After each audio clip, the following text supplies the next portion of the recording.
as aulas e vai ter esse bate-papo aqui que a gente vai ter sobre finanças, tá, pessoal? E aí, eu deixei ele aqui justamente numa planilha para que a gente pudesse debater fazendo conta, que aí eu acho legal, acho que faz sentido, tá bom? Então, vamos lá. De uma maneira geral, a gente tem que começar a falar de finanças e, para mim, é o mandatório, né? É falar sobre inflação, tá? Por que falar sobre inflação? A gente tem que se proteger, principalmente aqui no Brasil, do quanto que o nosso dinheiro ele perde valor ao longo do tempo, tá? Para quem não sabe o que é inflação, ela é causada por várias coisas, tá? Inclusive, a gente já teve casos aqui, ao longo da história, casos de impressão de dinheiro. Por exemplo, se você imprimir muito dinheiro, se a Casa da Moeda imprimir dinheiro, a inflação ela vai subir, porque vai sobrar papel moeda, vai sobrar dinheiro no mercado e ele vai acabar perdendo o valor de compra dele, tá? Tem outros motivos também que a inflação sobe, que eu não vou entrar aqui, depois tem 1 zilhão de vídeos na internet que explicando o motivo da inflação acontecer. Mas o que é importante que vocês olhem é o quanto que ele sobe durante um ano, tá bom? Então, Vitor, o que você quer dizer com isso? Eu quero mostrar isso aqui para vocês, tá? Eu peguei esse dado, ele é um dado aberto, ele está no IBGE, tá? O IPCA, o Índice Nacional de Preços ao Consumidor Amplo, ele é um apanhado de preços que o IBGE pega para fazer a inflação média, tá? Então, tem lá, depois se vocês quiserem olhar, vocês podem olhar, tá? O site está aqui, o link está aqui, depois... Aluguel mede por isso também, não mede? O aluguel, às vezes, é pelo IPCA e tem o IGPM, tá? Também. O IGPM é medido, acho que é pela FGV, se eu não estou falando besteira aqui, tá? Mas aqui dentro tá um monte de coisa. Tá combustível, tá alimentação. Você tem que recompor o valor dos seus custos de modo que você pague a diferença da inflação ao longo do tempo. Então vamos lá, se uma estética automotiva ali cobra R$ 100, começou a cobrar R$ 100 no início de janeiro, você tem que ver quanto que deu a inflação para que janeiro do ano que vem você vá lá e corrija. Aí você já corrige com base naquela inflação que teve, na perda do poder de compra que você teve ao longo do tempo, tá bom? Faz sentido? Ô, Vitor, mas eu Bom, nem sei quanto, eu nem reparo nessas coisas. Como que faz para acompanhar? então, se você colocar, depois eu posso compartilhar aqui com vocês, eu deixei o site aqui do IBGE. Então, ó, se vocês repararem aqui tem todos os dados ao longo dos anos. Então eu peguei, tem desde de 94, tá aqui, ó. Se vocês conseguem ver, estão conseguindo ver?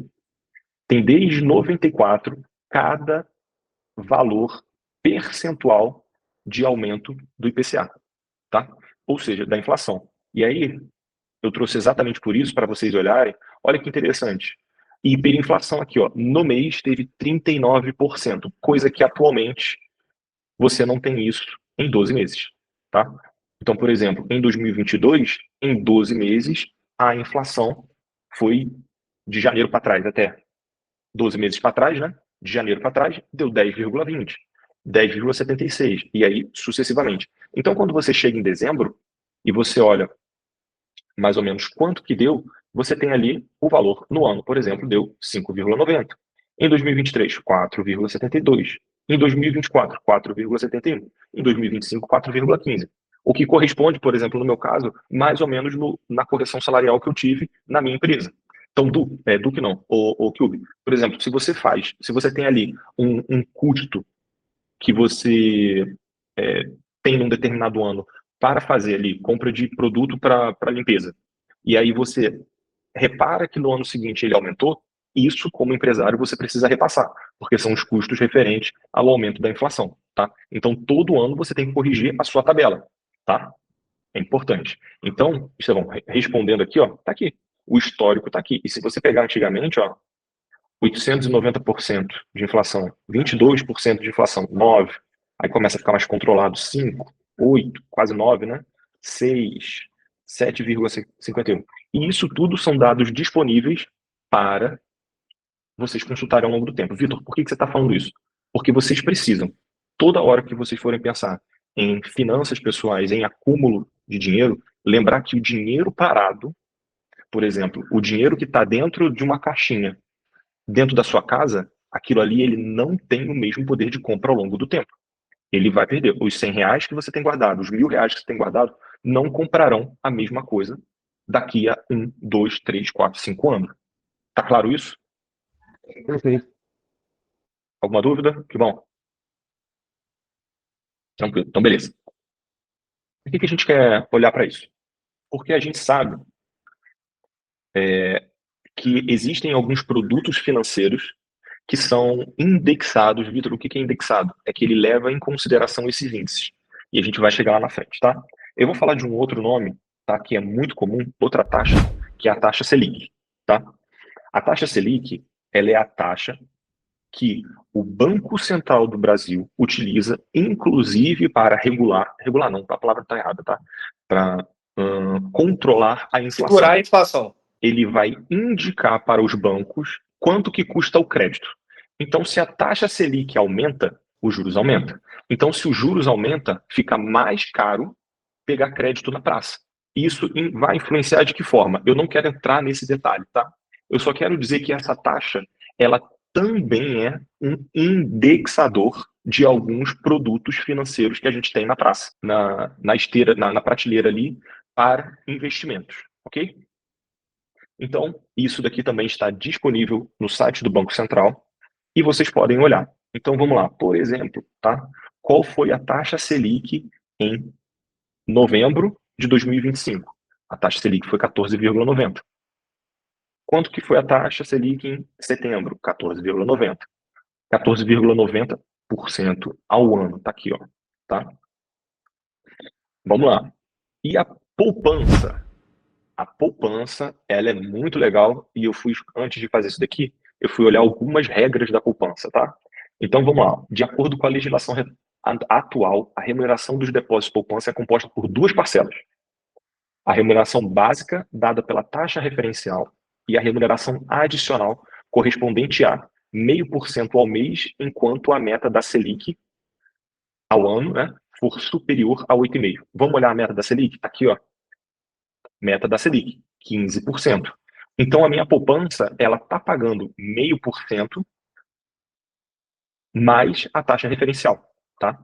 Então, ó, qual que é o rendimento da poupança hoje? Eu fiz essa pergunta na hora que eu estava construindo, tá? Se tiver pequenininho, eu vou aumentar aqui para vocês verem. A remuneração da poupança hoje, dezembro de 2025, está em torno de 0,67% ao mês, tá? E aí, eu quero utilizar aqui a planilha para mostrar para vocês o que é 0,67%. 0,67% é como se a gente pegasse R$ 100. Se a gente colocar a 0,67, no primeiro mês ele vai render 67 centavos. Depois, os mesmos 0,67 em cima dos R$ 100,67 vão pagar 101,34. Vão pagar mais. Deixa eu pegar aqui a diferença. Um menos o outro. Vai pagar mais 67 centavos, porque é muito pouquinho de diferença, né? Mudou muito pouco. Depois 68, depois 68, depois 69, 69, 70. E assim sucessivamente. Por quê? Porque para a gente fazer o cálculo disso daqui, a gente precisa ter o cálculo sobre os juros compostos, tá? A diferença entre juros compostos e juros simples é o seguinte. Eu tenho R$ 100. Se eu aplicar 0,67, eu tenho 67 centavos, ok?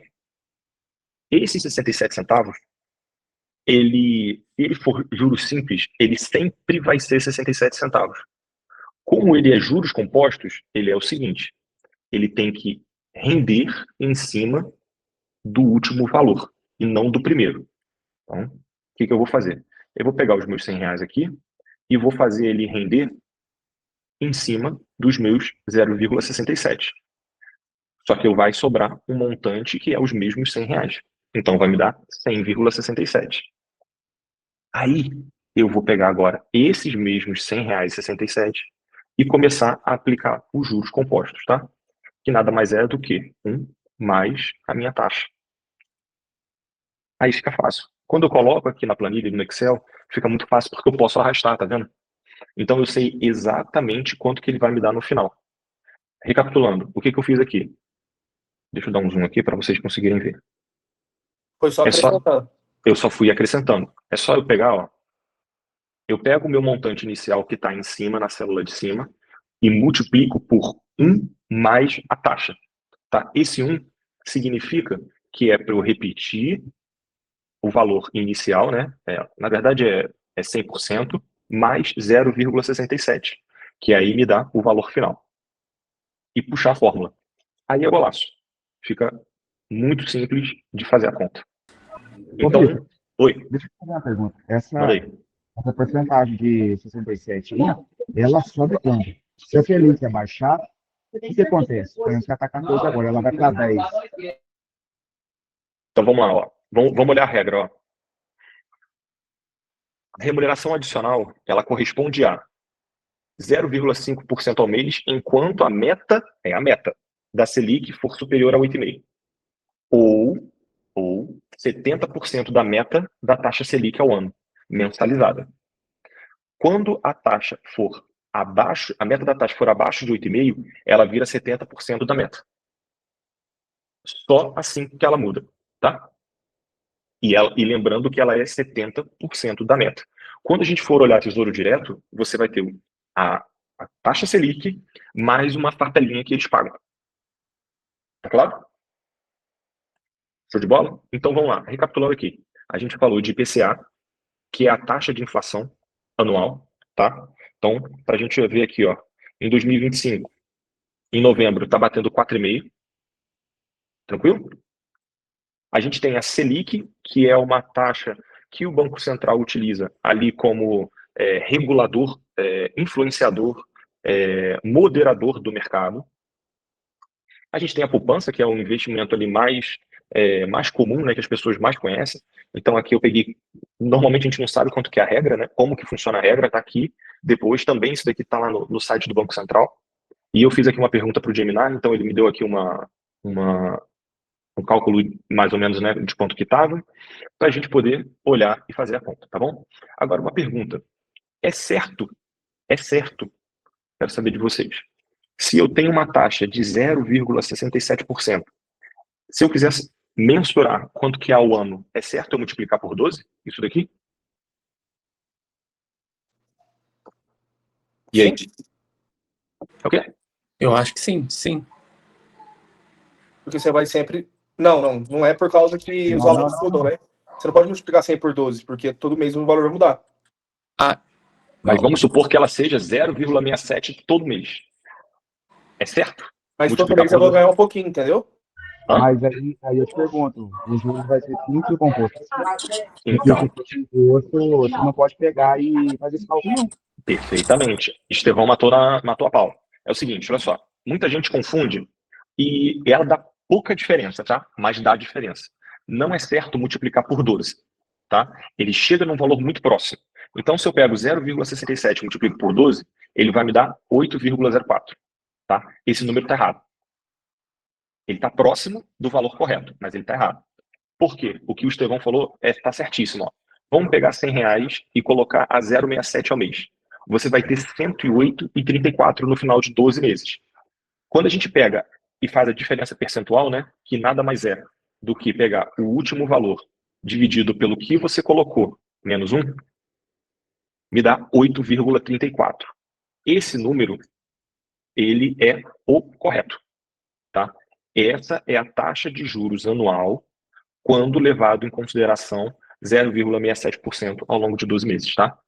Porque ele é um em cima do outro, ele é composto, tá bom? Tranquilo? Vitor, Como se você talvez fosse empilhando, né? Isso aí, como se fosse empilhando. se for um valor assim muito baixo, a gente nem sente a diferença.